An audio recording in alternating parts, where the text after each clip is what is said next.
Hello friend, नमस्कार। मैं उमेर आप सभी का स्वागत करता हूं। देखिए, आपको पता ही है कि ग्रुप डी के एग्ज़ाम चल रहा है और कई शिफ्ट अब तक हो चुकी हैं।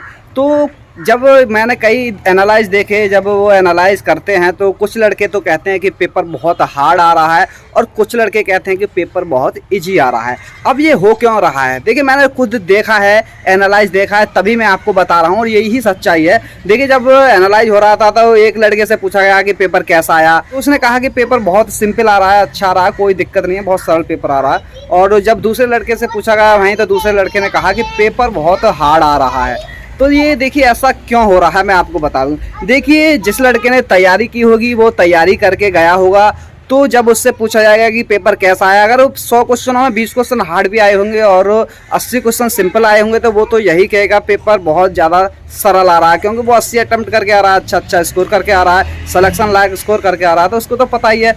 और देखिए, जिसने तैयारी नहीं की है वो किसी भी तरह से तुक्का लगा के आया और वो 80 तक पहुंच रहा है तुक्के से, तो वो जो 20 क्वेश्चन हार्ड आ रहे थे वो कहेगा कि क्वेश्चन पेपर बहुत हार्ड आया था, पेपर हार्ड पूछा जा रहा है, कि क्वेश्चन बहुत गहराई से पूछे जा रहे हैं, क्योंकि उसने तैयारी नहीं की थी तो उसके लिए ये क्वेश्चन काफ़ी हार्ड लगे, और जिसने तैयारी की उसके लिए क्वेश्चन बहुत सिंपल लगे। तो देखिए, पेपर ईजी आ रहा है, पेपर हार्ड नहीं आ रहा है। 10-5 क्वेश्चन हार्ड आ रहे हैं जो कि इसमें बनाने में समय लग रहा है, कुछ कैलकुलेशन वाले क्वेश्चन आ रहे हैं, वहाँ कैलकुलेशन हो रही है। तो देखिए, पेपर हार्ड नहीं आ रहा, पेपर सिंपल आ रहा है। बस हो क्या आ रहा है कि कुछ क्वेश्चन ऐसे आ रहे हैं जिसमें कैलकुलेशन करनी पड़ रही है, लड़कों को टाइम लग रहा है, तो वही तो उसी को देख करके लड़के जो तैयारी नहीं करके आते हैं वो कह देते हैं कि पेपर हार्ड आ रहा है। अब देखिए, लड़के ज़्यादातर कितना अटेम्प्ट करके आ रहे हैं, तो मैं आपको बता दूं, जो लड़के अटेम्प्ट करके आ रहे हैं वो 60 और 70 के बीच में ही अटेम्प्ट करके आ रहे हैं। और देखिए, आपको पता ही है कि अगर लास्ट तक देखें तो कम से कम 35 से 40% विद्यार्थी इस बार एब्सेंट भी रहने वाले हैं। तो इस बार की जो कट ऑफ है बहुत ही कम रहने वाली है, कट ऑफ इतनी ज़्यादा नहीं जाएगी।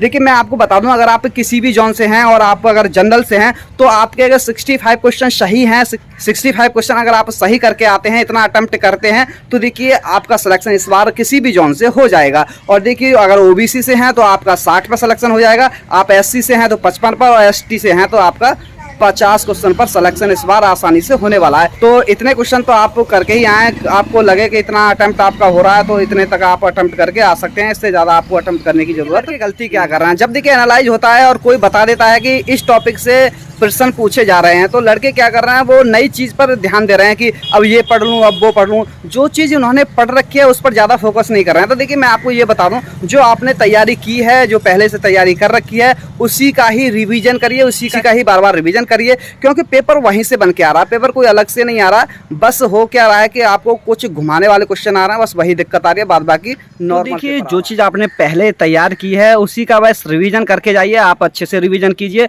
कुछ चीज़ हैं जैसे सिटिंग अरेंजमेंट है, देखिए सिटिंग अरेंजमेंट में थोड़ा बनाने में दिक्कत हो रही है लड़कों को कि वो नहीं हो पा रहे हैं। तो देखिए, और देखिए, जब आप पेपर अटेम्प्ट करें तो ये नहीं कि पहले जो हार्ड क्वेश्चन आ रहे हैं, जो कैलकुलेशन वाले क्वेश्चन आ रहे हैं, लड़के वहाँ उन्हीं पर लग जा रहे हैं और वहाँ अपना टाइम वेस्ट कर रहे हैं। और लड़के क्या कर रहे हैं कि 100 तक पहुँच भी नहीं पा रहे हैं और 40, 50, 60 तक पहुँचते हैं और उनका टाइम चला जाता है। तो देखिए, आप अगर पेपर देने जाएंगे अब, तो आपको करना क्या है, आपको देखिए जो भी क्वेश्चन लगे कि इसमें कैलकुलेशन ज़्यादा है और हम कर पाएंगे भी नहीं सही से, तो फिर उस क्वेश्चन को आप छोड़ सकते हैं। उस क्वेश्चन के लिए आप बाद के लिए छोड़ दिए, अगर बाद में समय बचेगा तो आप बाद में कर लेना, अगर नहीं समय बचेगा तो आप उसको स्किप कर देना। तो देखिए, ऐसे क्वेश्चनों पर आप टाइम वेस्ट ना करें जो आपसे नहीं आते हैं, ज़बरदस्ती उसमें लगने की कोशिश ना करें कि ज़बरदस्ती मैं इसको हल करके ही रहूँगा। पहले कोशिश करें कि पूरा पेपर अटेम्प्ट करें, यानी कि 100 क्वेश्चन तक आप पहुँचें। जब लगे आपको कि आपके अटेम्प्ट अभी कम हैं, 40, 50 या 55 अटेम्प्ट हैं, तो फिर बाद में ट्राई कर सकते हैं।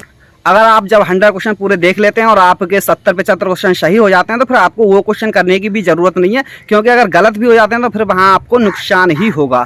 तो ये चीज़ आपको नहीं करनी है, आपको टाइम बचाना है। और देखिए, इतना टाइम बचाइए कि बाद के 10 मिनट अगर बच जाएँ तो उसमें भी आप पूरा पेपर एक बार चेक कर सकते हैं, 1 से लेकर 100 तक, कि आप कौन सा क्वेश्चन और दोबारा कर सकते हैं। होता क्या है कि कभी कभी क्वेश्चन ईजी होता है और किसी समय हमारे समझ में नहीं आता और बाद में हम उसको कर सकते हैं। तो यही आपको काम करना है। तो कट ऑफ के बारे में बता दिया आपको। और देखिए, 70-75 ही आपको अटेम्प्ट करने हैं, ज्यादा अटेम्प्ट नहीं करने हैं। अगर आपको 80 आते हैं, आप सही से कर सकते हैं। तो आपकी कट ऑफ मैंने आपको बताया कि इतने इतने नंबर आपके आने चाहिए, तो इतने नंबर तक आपको इतने क्वेश्चन अटेम्प्ट करने हैं कि आपके इतने नंबर तक आसानी से आ जाएं, क्योंकि इससे कम पर आपका सिलेक्शन नहीं होगा। इतने नंबर की कोशिश करें, जैसे मैंने जनरल वालों की बताया कि 65 क्वेश्चन उनके सही होने चाहिए, तो 65 क्वेश्चन सही हो जाएं, इतने आपको अटेम्प्ट करने हैं। तो देखिए, मैंने आपके इस वीडियो में बहुत सारे डाउट क्लियर कर दिए हैं। अगर वीडियो अच्छा लगा हो तो वीडियो को लाइक शेयर शेयर जरूर करें, और जो मेरे चैनल पर नए जुड़े हैं चैनल को सब्सक्राइब जरूर करें। तो थैंक यू, धन्यवाद, जय हिंद, जय भारत।